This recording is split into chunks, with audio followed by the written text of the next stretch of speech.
Allahümme salli ala Muhammed ve ali Muhammed. Euzu billahi mineşşeytanirracim. Bismillahirrahmanirrahim.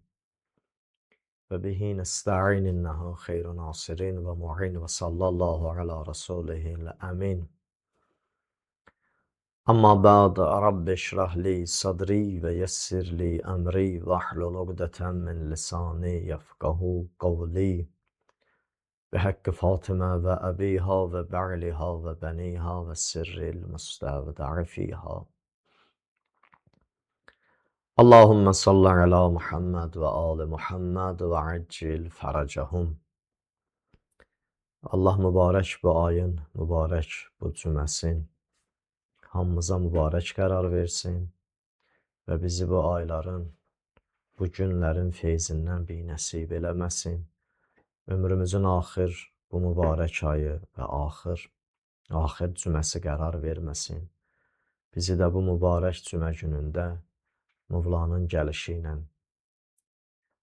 gözlərimizi münəvvər, qəlbimizi işıqlı qərar versin inşallah. Yadınızdadırsa bizim mövzumuz İmam Sadiq əleyhissalamın insansaz deyərlər də, insan düzəldən bir proqramının nəsihəti idi. O insan düzəldən proqram, insan islah eləyən proqram, bizi formalaşdıracaq bir proqram, bir əmrdən keçirdi ki, o çox mühüm idi ki, biz keçən cümə o hissəsində qalmışdıq ki, əgər biz müvasatul əxi fil mal mövzusunda əlimizdə olanı ehtiyaclı qardaş və bacılarla bərabər şəkildə bölə bilməsək, eləyə bilmərik biz halı həyatımızda dünyadan imanla köçək. Hər hansı bir imansızlıq halətimizə şamil olacaq. Ömrümüzün sonunda da imansızlığın o həddində dünyadan köçəcəyik ki, Allah bundan bizə pənah versin. Ki, insan düşünməsin ki, görürsən, bizim o dostlardan biri deyirdi ki, bir nəfər əvvəl mənə deyirdi ki, Allah səni hidayət eləsin. Səhv başa düşürdüm, pis başa düşürdüm ki, mən namaz qılıram, oruç tuturam da, elə hidayət olmuşam da. Zahirən də düz düşünür, zahirən. Amma bəzən qardaşla biz danışırdıq, dedim, sən bundan qəflət eləmirsən ki, bizim bəzən gözümüz hələ tam hidayət olmayıb, əlimiz hələ tam hidayət olmayıb, fikirlərimiz hələ tam hidayət olmayıb, ayaqlarımız hələ tam hidayət olmayıb. Hidayətə insan bədəninin bütün üzvləri möhtacdır. Ayrı-ayrılıqda bizim varlığımızın hərəsinin hidayətə ehtiyacı var. Adam var namaz qılır, qeybət edir. Adam var namaz qılır, böhtan atır. Adam var namaz qılır, yalan danışır. Adam var namaz qılır, oğurluq eləyir.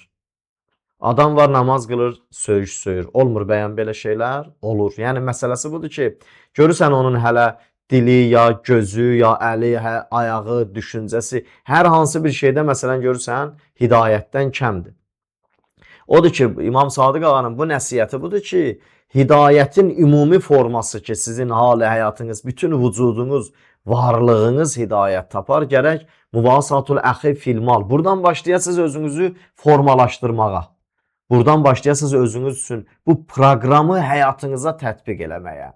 Ki, biz keçən cümə yadınızdadırsa bu barədə danışmışdıq. Əgər bu işi biz ötə bilsək, növbəti işlərdə bizim doğrudan o Həzrəti Yusif ki, o bağlı qapılara İmam Sadiq ağa deyir, bağlı qapılar ki var idi. Həzrəti Yusif o bağlı qapıları açırdı, amma Allaha olan ümid qapısı bağlanmamışdı.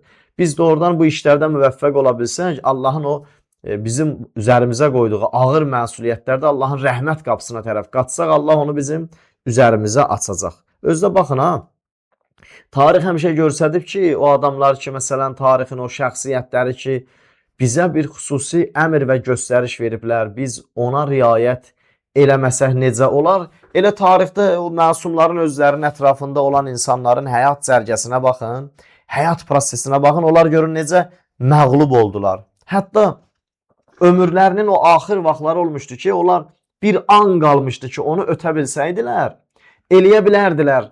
Onlar da tarixin bu günləri illər, əsrlər keçib o xoş və rəhmətlə yad olunan insanların cərgəsinə düşələr, çox təəssüf ola bilmədilər. Biz müxtəlif zamanlarda, müxtəlif mövzularda adını çəkdiyimiz Zübeyir kimi, adını çəkdiyimiz Təlhə kimi və s. və ilaxirlər, nə çox insanlar məsumlarla bir eyni zamanda olublar, məsumların yanında olublar, Həzrət Peyğəmbərlə eyni zamanda olublar, Həzrət Peyğəmbəri görüblər, Peyğəmbərlə bir yerdə olublar, Peyğəmbərlə bəzən Məkkədən Mədinəyə hicrət ediblər, bəzən Mədinədən Peyğəmbərlə qayıdıblar, Məkkəni fəth ediblər.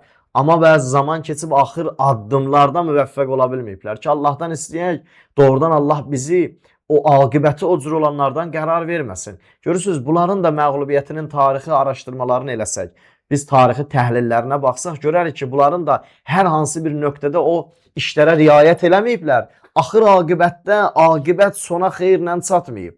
Bunlar adi məsələlər gəlməsin ki, Əleyhisselamın tarixində bu nümunələr daha çox görsənib. Bilirsiniz də o zaman İraqın şimalına, Eynü Təmərə hücum çəkmişdi. Numan ibn Bəşir, lənətullah əleyh, ki o Muaviyyənin əmri ilə ki İraqın o şimalına hücum çəkmişdi. Özdə qərar bu idi ki, bir nəfər belə olsun, nə böyük, nə kiçik, nə uşaq, nə yaşlı, nə xəstə, nə qadın, nə kişi, hər kim qarşısına keçsə, əl tapsa ona mütləq ona zərər verməli idi, öldürməli idi ya yaralamalı idi. Əlindən nə qədər gəlsə pisliyi və zülmü onlara əsirgəmirdi.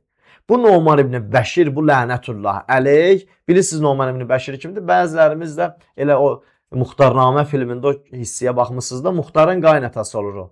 Bir zaman da Küfənin valisi olur. Həmən o Numan ibn Bəşir Eynü Təmərə hücum çəkir. Əleyhisselamın valisi var idi orada. Malik ibn Kəb. Ağa Əmir-əl-Möminin yaxın o sirdaşlarından, yaxınlarından olan Malik ibn Kəb Əleyhisselama məktub yazır, sifariş göndərir ki, ağa, həmən bu Numan ibn Bəşir hücum çəkir, bizim də sayımız o qədər deyil, bunlarla döyüşək. Əleyhisselam dərhal Küfədə elan elədi, hamını yığdı, cəm elədi məscidə. Ki, hər nəyiniz var, özünüzü, silah-sursatınızı götürün, miniklərinizi, özünüzü yetirin Eynü Təmərə. Malik ibn Kəbin köməyinə yetin. Əksi halda Numan ibn Bəşir oranı xaraba qoyacaq. Müsəlman qardaşlarınız da nə edəcək? Şəhid eləyəcək, öldürəcək, malların qarət eləyəcək. Əleyhisselam ki, bu sözü demişdi, ya bir nəfər belə. İndi qismət olsa mən bu misalların arxasında bu cümlələrin də danışacağım. Allah ömür versin, lütf eləsin, tövfiqatın lütfünü üstümüzdən çəkməsin. Həqiqətən tarixdə o ürək yandıran səhnələrdən biridir ya. Əleyhisselam baxdı ki, heç kimdən xəbər yoxdur. Xəbər olan adamların da sayı azdı. Onlar da elə gəlməsəydilər ondan yaxşı idi. Kaş elə onlar da yerlərindən durmayaydılar. Ölüm qorxusu bunların canını elə almışdı ki, heç onlar da başqaları kimi əslən getmək fikrində deyirlər. İnşallah mən onları da qismət olsa oxuyacağım. Deyir, Əleyhisselam bunlara baxdı ki, heç kimdən xəbər yox. Bir nəfər durub demir ki, o Malik ibn Kəb bizim qardaşımızdır. Biz gedək canımızı onunla bərabər eləyək. Biz gedək canımızı ona fəda eləyək. Biz ətrafımızda olan o döyüşməyə layiq olan qohumdur, əqrabadır, qonşudur, onları da özümüzdən aparaq, ya övladımızdır, onları da özümüzdən aparaq, gedək atlarımızdan, qılınclarımızdan yetişək ora, qılınc qalxanla dəstək olaq, hər nəyimiz var, müvasatul əxi fil mal, elə mal dövlətimizdən də ehtiyac, ona ki bir şeye ehtiyacdır, yəni ona yetişək. Əleyhisselam gördü, bunların heç birindən xəbər çıxmadı. Baxın, tarixdə bu insanlar, müsəlmanlar niyə axır aqibətdə xoşbəxt ola bilmədilər? Dünyadan imanla köçə bilmədilər. Çünki əvvəlki mərhələdə İmam Sadiq ağanın o bizə nəsiyyət elədiyi insan formalaşdıran proqrama riayət eləməmişdilər. O əmr, o göstəriş bunlar üçün o qədər də mühüm olmamışdı. Əlbəttə müharibə meydanında Əleyhisselam bunları təşviq eləyəndə, əmr eləyəndə ki, döyüş vaxtıdır, durmayacaqlar. Bunlar ondan balaca məsələlərdə, ondan kiçik məsələlərdə riayət eləyə bilməyiblər, müvəffəq ola bilməyiblər. Necə eləyə bilərlər bunlar? Böyük işlərdə can qurban eləməkdə bunlar uğur qazansınlar. Həzrət Əmir-əl-Möminin baxdı bu cəmaatın süstlüyünə ki, bunlar nə qılıncından, nə qalxanından, nə atından, nə dəvəsindən, nə öz canlarından, heç nələrindən keçmək istəmirlər. O qədər süsləşiblər. Baxın ha, hər birimiz üçün bir dənə imtihan yolu olsun. Əgər biz həqiqətən əlimizdə olan şeyi ehtiyaclı insanlara bölməkdən əlimizi saxlasaq, bizi bir gün böyük bir imtihan gözləyir ki, o imtihanda mütləq məğlub olacağıq. Əgər burada əvvəldə bu mərhələyə riayət eləməsək, bu heç kimə adi gəlməsin ha. Heç kim də düşünməsin, elə Əleyhisselamın zamanında Küfə cəmaatı o. Xeyr, hər birimizin həyatında bu baş verməlidir. Əlində bir şey var sənin. Eləyə bilərsən, sən qüdrətindəsən, onu ehtiyaclı adama verəsən, o qüdrətində olanı o ehtiyaclı adamdan kəssən, Əmir Əl-Möminin bu göstərişinə, bu əmrinə riayət, bu əmrinin içindən bizə anlaşılan məna budur ki, Allah səni bir gün ondan da böyük şeylə imtihan eləyəcək ki, özdə o imtihanda üzü ağ ola bilməyəcəksən. Mütləq şəkildə məğlub olacaqsan ki, bu mühüm bir məsələdir. Əli əleyhissalam baxdı ki, hamısı süst, hamı sakit, heç kimdən heç bir əksül əməl yox. Sizə anda verirəm Allaha ki, Həzrəti Əmir Əl-Möminin də şahiddir ki, bu cümlələr bizim ürəyimizi yandırıb. İndi görün da, görün imam necə yanıb da ki, bu qədər insanlara həyatın qurban eləyən, canın qurban eləyən, bir Allahın hüquqların insanların arasında bütün formaların ali formada yaşayan bir şəxsiyyət, baxın bu cəmaatla görün necə davranır və cəmaat bundan necə davranır. Əli əleyhissalam deyir ki, muni'tu bimən la yuti' iza əmərtu və la yucibu iza da'avtu. Ki, bu Əli əleyhissalamın ürək yanğısıdır ki, ağanın mübarək ağzından çıxır bu sözlər. Deyir, muni'tu bimən la yuti' iza əmərtu. Bilirsiniz, mən hansı cəmaatın əlində giriftar olmuşam? Yəni, hansı cəmaatın əlində məzlum olmuşam? Hansı cəmaatın əlində bu qədər əzilmişəm? Deyir, o zaman ki, onlara bir söz dedim, əmr elədim, heç vaxt əmrimə itaət eləmədilər. Mən bax, bu cəmaatın əlində əsir qalmışam. Mən bu cəmaatın əlində giriftar olmuşam. Munitu bimən la yuti'u iza əmərtu. O cəmaatın əlində mən giriftar olmuşam ki, deyir, haçan bunlara əmr elədim, heç vaxt əmrimə itaət eləmədilər. Və la yucibu iza da'avtu. Haçan bu cəmaatı çağırdım, heç vaxt mənim çağırışıma cavab vermədilər. Elə çağırdım ki, müharibədir. Numan ibn Bəşir hücum çəkib. Biləsiz ha, bugün Numan ibn Bəşir Malik ibn Kəbi şəhid eləsə, o işdə, o belə deyim, uğrun qazansa, batildə olsa, biləsiz ha, bir gün Malik ibn Kəbin başına gələn hadisələr sizin də başınıza gələcək. Amma bir dənə fərq olacaq. Malik ibn Kəb şərafət və ləyaqətlə döyüşəcək, şəhadətə yetişəcək. Siz xar və zəlil öləcəksiniz. Onun boynunda məsuliyyət olub, ona riayət eləyib, vuruşub, şəhid olub. Amma bir gün Numan ibn Bəşirlər sizin evinizə hücum çəkəcək. Ailə uşağınızı da ləkələyəcək, malınızı da qarət eləyəcək, şərəf və ləyaqətinizi də tapdalayacaq. Onda sizin ölümünüz də dəyər tapmayacaq. Heç vaxt sizin ölənləriniz də dəyər tapmayacaq. Heç vaxt sizin ölüləriniz də şəhadət məqamına ucala bilməyəcək. Buna görə ki, siz bundan qabaqki işlərdən süst olub evinizdə oturmuşsunuz. Əli əleyhissalam istəyir bunu bizə deyə. Əli əleyhissalam istəyir bunu bizə başa sala. Siz bu günlərim əmrə itaət eləmirsiniz, çağırışıma cavab vermirsiniz. Biləsiniz, yəni düşmən sabah sizin qapınızı döyəcək. Özdə elə bir formada, orada heç bir döyüşməyinizin də mənası olmayacaq. Deyir, la əbaləkum ma təntəzirunə binasrikum rabbəkum. Baxın, imam görün insanlara nə cümlə işlədir.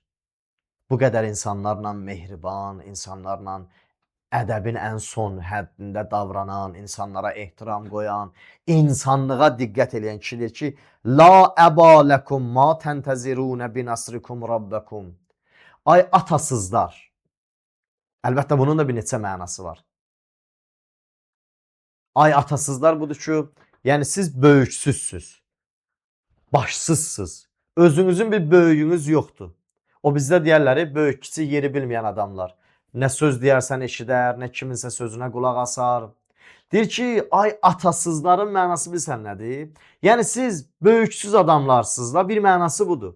Bir mənası budur ki, siz əsir olmuşsunuz, yiyəsiz adam kimi düzlərdə qalmışsınız, çöllərdə qalmışsınız. Başınız yoxdur, evinizin böyüyü yoxdur, sizə sığal çəkən yoxdur, sizə bir yol göstərən yoxdur. Yəni, bu bir dənə təhqiramiz sözdür. Əli əleyhissalam bunlar layiqdir, bu cümləni bunlara işlədir. Deyir ki, la əbaləkum, ma təntəzirunə binasrikum rabbəkum. Ay atasızlar, siz bu Allahın dinində nə gözləyirsiniz? Nə düşünürsünüz? Nə eləmək istəyirsiniz? Siz bu Allahın dininə kömək eləməkdən nə düşünürsünüz? Nə oturmuşsunuz? Gözləntiniz nədir? Siz Allahın dini üçün bir iş görməyəcəksiniz, elə bilirsiniz bunu başqası görəcək. Elə bilirsiniz Allahın dini bugün sizi çağırıb onun köməyinə, yardımına getmirsiniz. O Allahın dini sizin üçündür ya. Siz öz yardımınızı kəsmisiniz. Siz öz köməyinizdən əl götürmüsünüz. Elə düşünməyin, ha bu şeylər sizə xeyir verəcək. Elə düşünməyin, siz bu işlərdən xeyir görəcəksiniz. Mümkün deyil, siz mütləq şəkildə bir gün bədbəxt olacaqsınız. Necə ki, bugün bədbəxt olmuşsunuz. Əma dinun yəcməəkum və la həmiyyətə tohmişukum. Baxın, nə cümlələrdir bu, ya əmirəl-müminin. Sənə qurban olum. Deyir, əma dinun yəcməəkum. Yəni, sizin bir dininiz yoxdur, sizi bir yerə cəm eləyə. Sizin bir proqramınız, sizə bir yol göstərən yoxdur. Sizin qayda qanununuz yoxdur ki, əma dinun yəcməəkum. Yəcməəkum siz nədir? Əma dinun yəcməəkum. Yəni, sizi bir yerə gətirən bir qanun yoxdur. Siz hansı bizə deyərləri, sənin dinin bala məzhəbin nədir? Kişi, sənin dinin məzhəbin nədir? Yolun yolağan nədir? Sənə bir yol göstərən yoxdur. Səni bir yerə cəm eləyən yoxdur. Və la həmiyyətə tohmişukum. Heç qeyrətiniz də yoxdur, qəzəblənəsiz. Bir dininiz yoxdur, sizi bir yerə cəm eləsin. Sizin heç bir qeyrətiniz yoxdur, sizi bir qəzəbləndirsin. And ola Həzrəti Əmirin öz ehtiramına bu sözlər başa düşən adamlar üçün çox ağır cümlələrdir. Görün bunlar məsumların ürəyini, bu görün Əmirəl-Möminin qəlbini nə qədər yandırıblar. Deyir, əma dinun yəcməukum və la həmiyyətə tohmişukum. Sizin heç bir dininiz yoxdur, sizi bir araya gətirə. Bu qədər öz dövrəsinə cəm eləyə.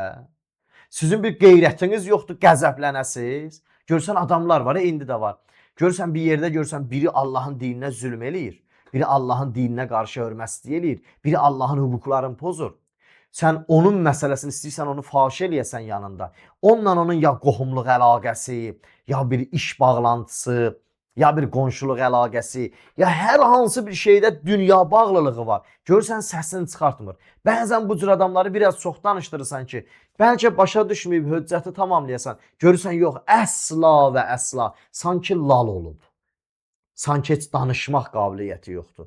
Amma o adam onun qapısında bizdə deyərlər, o toyuğuna bir kiş eləsə, o malına bir zərər vursa, aləmdə fəryad çəkər. Onun qeybəti nədir, böhtanı nədir, onun qanını da halal bilər. Amma buradakı Allahın dininə zərbə vurur, görürsən danışmır. Niyə?